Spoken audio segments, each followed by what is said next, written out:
Вероника Апотина волонтером Победы является уже второй год. В ряды добровольцев вступила еще в школе. Сейчас, будучи студенткой, занятий не оставляет. Говорит, втянулась в философию. С каждым годом организация растет, и сегодня для удобства координирования Сыктывкарский штаб разделили на несколько команд.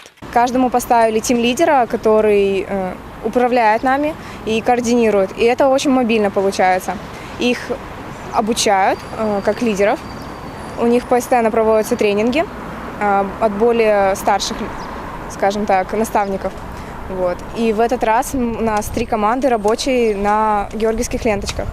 Если одна команда не может набрать определенное количество людей, идет другая команда. И мы охватываем 3 точки сразу в один день.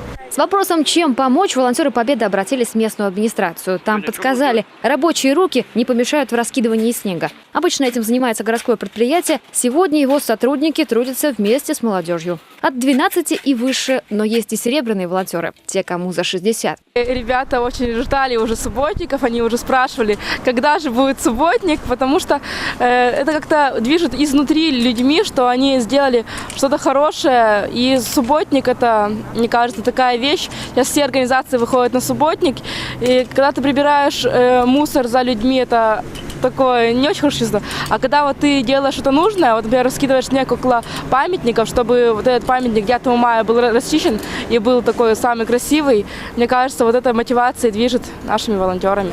На майских акциях работа не заканчивается. Большие субботники добровольцы проводят и летом, и осенью. И хотя движение существует всего 3 года, охватить успело уже всю республику. Это около 5000 человек.